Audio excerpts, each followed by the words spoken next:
오늘 말씀을 한번 보시죠. 오늘은 이스라엘의 12지파가 이제 이스라엘이 오늘 이제 우리 여호수아서를 보고 있으니까 가나안 땅을 들어간 후에 땅 분배받은 이야기 중에 마지막 이야기입니다. 그 내용이 여호수아 14장에서 21장까지가 땅을 나누는 이야기, 이제 점령을 하고 땅을 이렇게 나누는 이야기들로 됩니다. 그 마지막 분배 이야기가 이제 레위 지파가 그 땅과 그 몫을 받는 이야기가 나옵니다. 자, 여기서 질문 생각해 보시죠. 우리 청년들에게 질문합니다. 이스라엘은 12지파일까요? 13지파일까요? 자, 요셉의 두 아들이 있죠. 요셉 지파는 없으니까 에이브라임하고 므낫세 지파가 있는데 이 두 지파가 애드된단 말이죠. 자, 근데 계속 이스라엘은 12지파예요. 왜 12지파예요? 레위 지파가, 레위가 빠지는 거예요. 왜 레위가 빠지냐면 이 레위 지파는 이제 하나님만을 섬기는 제사장, 오늘날로 따지면 어떤 풀타임 사역자로 빠지게 되는 거죠. 그래서 레위가 빠지고 요셉의 두 아들인 에브라임하고 므낫세가 그 두 자리를 채웁니다. 그래서 여전히 똑같이 12지파가 되는 거예요. 그런데 자, 레위 입장에서 생각을 해보죠. 이제 땅 분배를 받아요. 가나안 땅을 점령하고 땅을 나눠서 이제 내가 가져야 되는데 내가 12지파 중에서 한 지파에서 빠져버리니까 땅을 내가 받아요, 못 받아요? 못 받게 된단 말이죠. 이 문제가 발생을 하는 겁니다. 그럼 레위 지파는 그 땅 분배를 가져야 될까요, 못 가져야 될까요?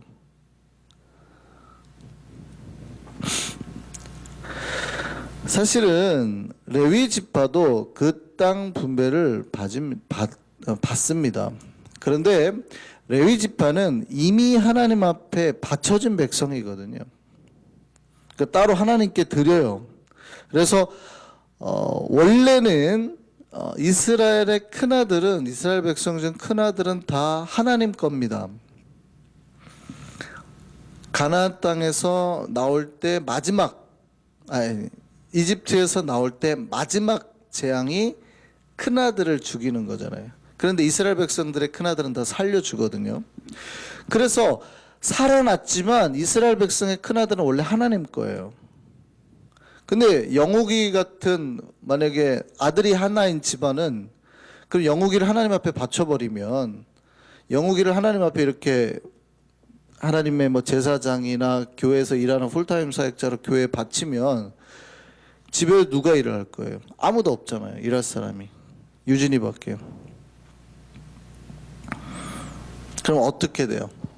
집이 힘들어지겠죠. 그러니까 하나님이 그걸 막기 위해서 레위 지파를 대신해서 바치게 하는 거예요. 레위 지파가 하나님의 일을 하게 만드는 거죠. 그러면 자, 민수기 3장 12절 말씀 한번 보시죠. 같이 한번 읽겠습니다. 보라, 내가 이스라엘 자손 중에서 레위인을 택하여 이스라엘 자손 중에 태를 열어 태어난 모든 자를 대신하게 하였은즉 레위인은 누구 거라? 내 거라. 13절이요. 처음 태어난 자는 다 내 것임은 내가 애굽 땅에서 그 처음 태어난 자를 다 죽이던 날에 이스라엘의 처음 태어난 자는 사람이나 짐승을 다 거룩하게 구별하였으니 그들은 내 것이 될 것임이라. 사람이든 짐승이든 큰아들, 첫 번째 아들은 다 하나님 거라고요. 나는 여호와이니라 이렇게 말하죠.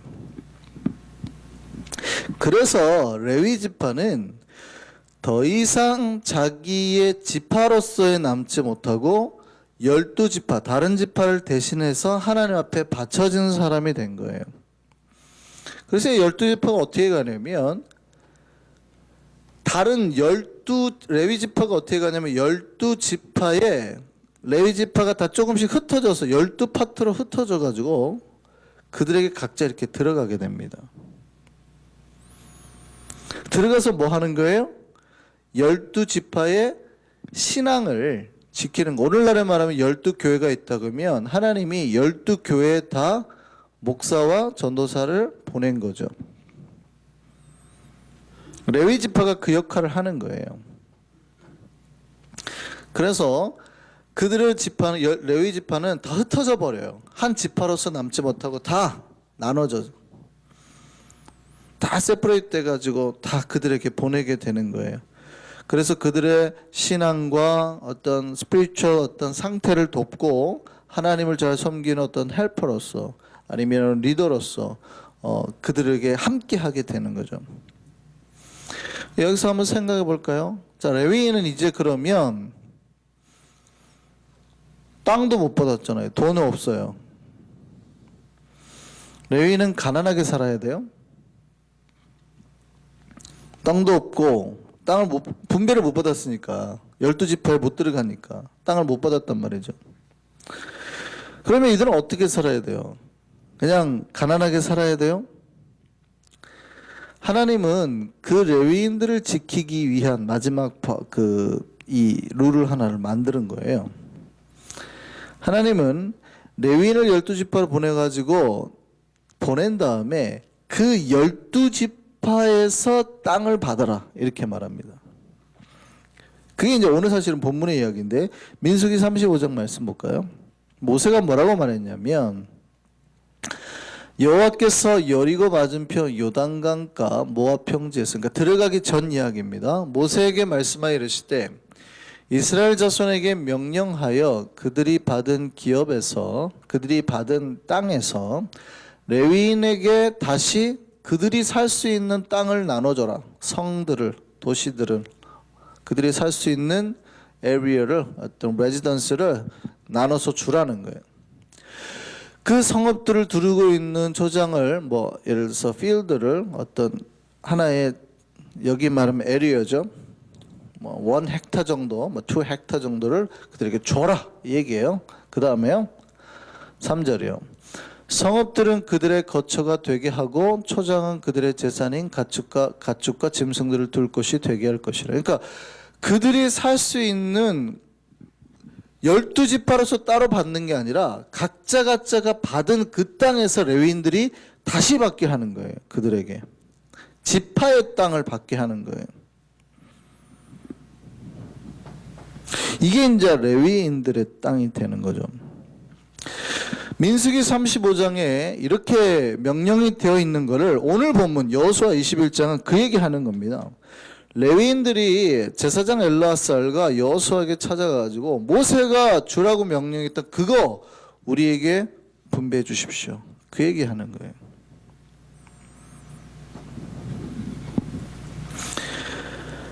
그래서 이제 오늘날 여기에서 이제 많은 부분에서 교회에서 풀타임 사역하는 사역자들이 받을 몫이 발생하는 거죠. 여기 원리에서 그렇게 받습니다. 뿐만이 아니라 또 레위인들은 자기들 땅이 없었지만 잡이 뭐냐면 교회에서 일하는 거 아니에요. 하나님의 성전에서 일하는 거 아니에요. 자, 그러면 땅을 계속 그렇게 받았지만 앞으로 그들의 소득이 없어요. 월페이가 없단 말이죠. 그러면은 이 레위인들은 계속 가난해져야 돼요. 하나님이 이걸 막기 위해서 뭐를 하라고 그랬냐면 11조를 내라고 그랬어요. 백성들에게 11조를 내서 레위 자손에게 바치라 그럽니다. 타이틀을 내는 거죠. 타이틀을 내서 이 11조를 레위 자손에게 줘라 그렇게 말합니다. 민수기 18장 말씀 보시죠. 자, 내가 이스라엘 백성의 11조를 레위 자손에게 기업으로 다 주어서 그들이 하는 일, 곧 회막에서 하는 일을 감난히 이렇게 했습니다. 그러니까 이스라엘 백성들이 자기들이 버는 돈의 10분의 1을 다 걷어서 풀타임 사역자에게 주라는 거예요. 이게 이제 하나님의 레위 족속을 살리는 방법이었습니다. 자, 이제 여기에 앉아있는 우리 사역자들의 입은 이렇게 올라갈 겁니다. 아, 교회의 11조는 다 우리 거구나. 생각을 해보시죠. 그러면 11조는 오늘날 교회에서 일하는 모든 목회자나 아니면 풀타임 사역자들 건가요? 자, 성경의 원리대로 하면 맞습니까? 틀립니까? 대답들을 안 하시네. 앞으로 제가 우리 교회 11조 제가 다 가져가겠습니다 할 때 교인들이 말릴 수 있어요? 없어요?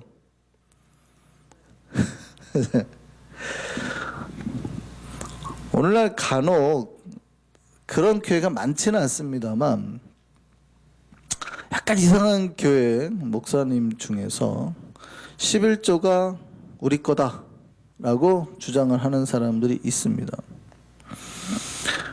과거 레위인들이 다른 12지파보다 가난하지 않습니다. 풍족하게 살았던 거 맞습니다. 왜냐하면 그들도 똑같이 분배를 다시 받았으니까. 그래서 오늘날 교회에서 나오는 모든 11조를 목사들이 만약에 내 거다 라고 주장하면 될까요? 안 될까요? 실제 예전에 교회를 안 다녔던 사람 중에서 그렇게 말을 하더라고요. 교회 11조라는 거를 내. 근데 그거 다 목사 거래. 이러는데. 야, 목사가 다 가져간대. 실제로 목사가 다 가져갈 수 있을까요? 없을까요? 없어요. 그렇게 할 수 없습니다. 그렇게 안 합니다. 만약에 그렇게 한다 그러면 그 큰 교회, 한국에서도 뭐 100만 명이 다니는 교회 있잖아요. 전 세계에서 제일 큰 교회. 그럼 그 교회 11조는 다 거기 목사님 거겠습니다. 그죠? 그렇게 안 한다는 말이죠.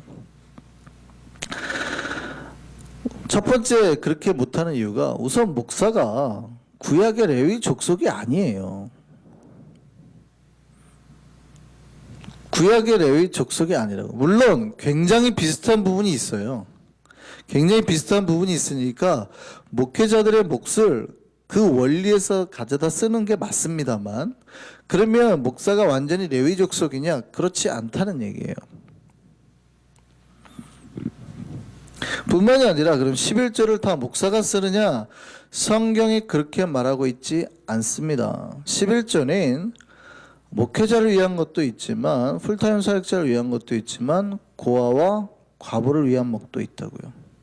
그러니까 가난한 사람 아니면은 홀로 된 싱글인 사람 있잖아요. 이런 사람들을 위해서 나누라고 되어 있는. 그러니까 가난하고 약한 사람들을 위해서 나누라고 되어 있어요. 신명기 14장 말씀 보시죠. 신명기 14장 말씀. 자, 내 성읍에 거주하는 레위인은 너희 중에 분깃이나 기업이 없는 자니 또한 저버리지 말지니라. 레위인을 챙기라고 돼 있어요. 그런데 또요, 매 3년 끝에 그해 소산의 10분의 1을 다 내어 네 성읍에 뭐 해서? 저축해서 11조를 저축해서 너희 중에 분깃이나 이런 데 나눈 게 없는 사람들, 분깃이나 기업이 없는 레위인, 혹시라도 주변에 사례비를 못 받는 사역자가 있으면 찾아서 주라는 거예요. 그 다음에 혹시 너희 에리어 중에 거주하고 있는 나그네나 고아나 과부들이 와서 먹고 배부르게 만들어줘라. 이게 11조의 역할이에요. 11조는 목회자들만 위해서 쓰는 게 아니라 반드시 사회를 위해서 쓰게 되어 있는 거예요. 가난한 사람들, 배고픈 사람들, 혹시라도 하나님의 사역자 중에서 돈이 없는 사람들. 이게 11조의 원리거든요. 그러니까 11조는 사회의 몫입니다. 근데 오늘날 11조를 많은 사람들이 개신교의 문제로 이제 싸워요. 개신교는 11조 때문에 그런다. 근데 종교개혁자 칼빈이죠. 칼뱅이 당시에 쓴 글을 보면 굉장히 재밌는 게 있어요. 로마 캐톨릭 사제들이요. 그들이 자기네가 레위인이다. 하나님의 제사장이다 그래가지고 교회에다 대부분 헌납하잖아요. 캐톨릭은 땅이고 뭐고 다 주는데 그게 다 자기 거라고 주장을 하는 거예요. 오늘날 일부 교회 목사들이 주장하는 것과 똑같은 주장을 합니다. 이거에 대한 반박의 글을 칼빈이 썼어요. 굉장히 재미있죠. 종교개혁자 칼빈이 이게 말도 안 되는 소리다. 무슨 11조가 니네 거야! 라고 논증을 쓴 글이 있어요. 잘못했다는 거죠. 그런데 종교교육을 한 개신교에서 오늘날 11조를 자기의 몫이라고 주장하는 목사들이 간혹 나와요. 캘빈도 마찬가지고요. 바울도 마찬가지고 교회에서 일하는 풀타임 사역자를 잘 돌보라고 말했습니다. 성경에 분명히 있어요. 그들을 잘 돌보라고 말했어요. 그러면 그렇다고 해서 11조가 다 그들 거냐라고 말하진 않아요. 11조를 레위인에게 돌리라고 하는 말씀을 명확하게 기억해야 돼요. 교회 성도들이 풀타임 사역자를 돌보고 그들의 생활을 지키라고 한 게 하나님의 뜻이에요. 왜냐하면 그게 교회를 지키는 방법이거든요. 근데 오늘날 많이 슬프게도 많은 목회자들이 투잡을 가지기 시작했죠. 작년에 한국에 있는 총회에서 우리 교단에서 목사가 투잡을 해도 된다라는 법이 허용이 됐습니다. 그러니까 뉴욕에서는 이게 도대체 무슨 법이 되냐, 뉴욕 목사님들은 벌써 다 투잡, 쓰리잡 뛰는데 라고 생각할지 모르지만 한국에서는 목사가 일하는 것을 공식적으로는 허용하지 않았다는 뜻입니다. 목사가 일을 하면 안 되는 거예요. 그런데 현실적으로 그렇게 되지 못하게 돼버린 거죠, 이제. 그러니까 총회에서 법적으로 통과가 됐어요. 목사가 이제 일을 해도, 다른 일을 해도 된다라고. 왜 이런 문제가 발생했을까요? 여러 가지 이유도 있겠지만 큰 교회들이 11조를 거뒀을 때 그 11조를 자기 거라고 생각을 하는 거예요. 우리 교회 거라고. 사실은 11조는 어떻게 써야 돼요? 다른 가난하고 약한 교회 목사들도 돌봤어야 되거든요. 그 돈으로. 근데 그 11조로 우리만 썼단 거예요. 자기 교회만 썼다는 거예요.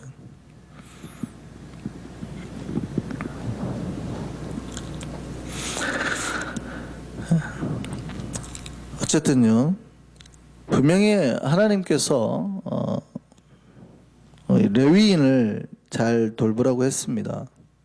근데 뿐만이 아니라 이제 물론 그 역할 잘 사용해야 되겠죠.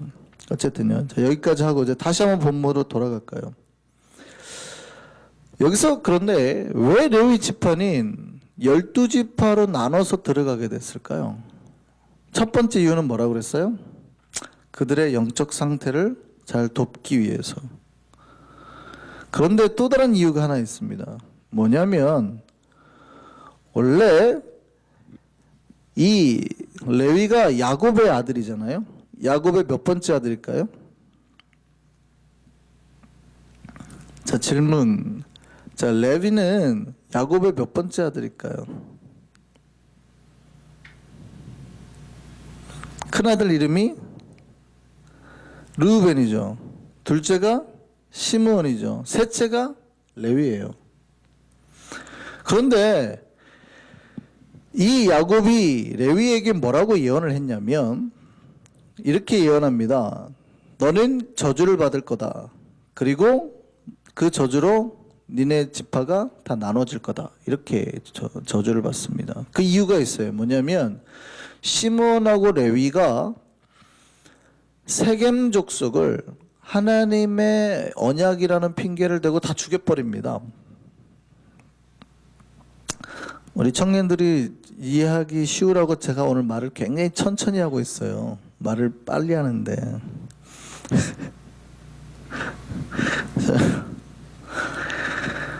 자, 창세기 49장 5절에서 7절 말씀 한번 보시죠. 자, 시므온과 레위는 형제여 그들의 칼은 폭력의 도구로다. 이게 지금 야곱이 예언한 내용입니다. 내 혼아 그들의 모의에 상관하지 말지어다. 내 영광아 그들의 집회에 참여하지 말지어다. 그들이 그들의 분노대로 사람을 죽이고 그들의 혈기대로 소의 발목 힘줄을 끊었음이로다. 그 다음에요 7절. 그 노여움 혹독하니 저주를 받을 것이요 그 분기가 맹렬하니 저주를 받을 것이라. 내가 그들을 야곱 중에서 나누며 이스라엘 중에서 흩으리로다. 이게 야곱이 시므온과 레위한테 한 예언이거든요. 그러니까 니네가 저주 받을 거라는 거예요. 시므온도 레위도 다 저주를 받을 거다. 이 레위 지파가 과거에 잔혹한 죄를 저질렀습니다. 자기 여동생이 그렇게 나쁘게 강간당했다는 이유로 완전히 그 지파를 다 죽여버렸어요. 세겜 족속을 다. 그래 야곱이 화가 나는 거예요. 잘못됐다는 거죠. 그래서 저주를 받은 겁니다. 그래서 사실은 레위 지파가 흩어진 거예요. 레위 지파가 지파로서의 저기를 사라져 버린 거예요. 근데 생각해 보시죠. 레위 지파가 망한 것 같으세요? 잘 된 것 같으세요? 레위 지파가 망한 것 같으세요? 잘 된 것 같으세요? 결과가 나쁘지 않은 것 같죠? 자, 그것에 반해서 시므온 지파는 어떻습니까? 시므온 지파는 정말 흐지부지 사라져 버렸습니다. 시므온 지파는요, 땅을 분배받을 때 자기 땅을 분배 못 받고 유다 땅에서 땅을 받아요. 그러니까 유다 지파의 한 가운데에 시므온 지파가 약간 속해 있어요. 그러니까 보통 다른 지파들은 다른 지파하고 경계가 에리어가 이렇게 붙어 있거든요. 근데 시므온만 독특하게 유다 한복판에 있습니다. 그러니까 주변에 다 유다 땅으로 둘러 있어요. 뿐만 아니라 시므온은 민수기를 보면 민수기는 이제 넘버스가 첫 번째 카운터하고 세컨드 카운터가 두 번 카운터를 하죠. 백성들의 수를. 그런데 첫 번째 조사에서는 민수기가 59,300명이 나와요. 그러니까 유다와 단지파에 이어서 세 번째로 많았어요. 근데 두 번째 조사, 민수기 후반에 조사할 때는 22,000명으로요. 모든 지파 중에서 제일 많이 감소합니다. 그러니까 광야 생활 40년을 지나면서 63%가 줄어버려요. 그 사건 중에 가장 큰 사건이 우상 숭배했던 바알부올 제사로 인해서 연병이 일어나죠. 전염병이. 그때 거의 시므온 인구가 확 줄어버립니다.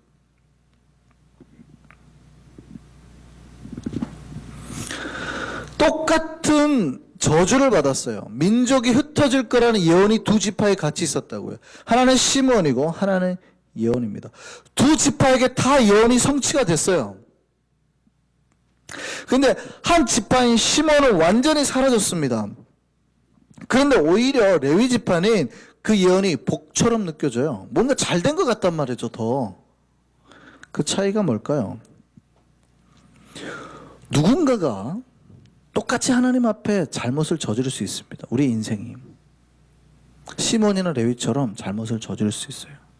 근데 그 다음 행적이 중요해요. 그 다음 행동이.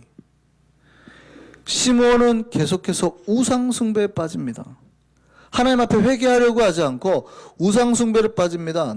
솔로몬 때 남북 왕조로 갈라지고 난 다음에 북이스라엘로 넘어가서 에브라임의 우상숭배 그대로 동참해요. 시므온은. 그리고 결국 사라져 버립니다. 민족 시므온이라는 지파가 있었는지도 모를 정도로 사라져 버렸어요. 근데 레위는요 달랐습니다. 레위는 모세 때 아론의 금송아지 만들어서 숭배했을 때 누구 편에 들었냐면 철저히 하나님 편에, 모세 편에. 우상 숭배 참여하지 않았어요. 하나님 앞에 믿음을 지켰다고요. 그리고 우리는 더 열심히 하나님을 섬기겠습니다 하고 하나님 쪽으로 온 거였습니다. 시므온은 우상 숭배 쪽으로 나가고 레위는 성전 업무, 하나님만 위해서, 과거에 내가 잘못했지만 그렇게 갔던 거예요. 똑같이 최악의 저주를 들었습니다. 그런데 한쪽은 세상으로 나가고 한쪽은 하나님을 붙들었어요. 그들은 하나님만 붙들었습니다. 하나님을 위해서 살았습니다. 똑같이 흩어짐을 당했는데 한쪽은 멸망이었고 한쪽은 오히려 그 흩어짐이 풍성과 복으로 돌아왔다는 거예요. 레위 지파는 자기들에게 일어났던 저주를 복으로 바꾼 족속이었죠. 우리 인생 앞에 두 갈래 길이 있습니다. 하나는 시므온 같은 인생, 하나는 레위 같은 인생입니다. 인간은 누구나 잘못을 저지릅니다. 어쩌면 우리도 저주를 받아야 될 수도 있어요. 저는 여러분에게 말합니다. 어느 길을 선택하시겠습니까? 시므온의 길을 선택하시겠습니까? 레위의 길을 선택하시겠습니까? 저는 여러분이 하나님을 붙들고 하나님을 위해서 사는 레위의 길을 선택하기를 소망합니다. 포기하지 마세요. 절망하지 마세요. 하나님을 붙드세요. 하나님을 소망하고 따르면 하나님은 아무리 과거에 죄를 지었던 내가 생각하기에 망쳐버린 인생이라 할지라도 다시 복으로 바꾸실 줄 믿습니다. 풍성해지는 역사 일어나게 할 줄 믿습니다. 더 잘되게 할 줄 믿습니다. 그 인생의 끝이 복으로 끝나는 인생산 우리 되길 소망합니다. 우리 모두 레위 지파의 그 은혜와 복을 누려 살 수 있는 우리가 되기를 소망합니다. 기도하겠습니다.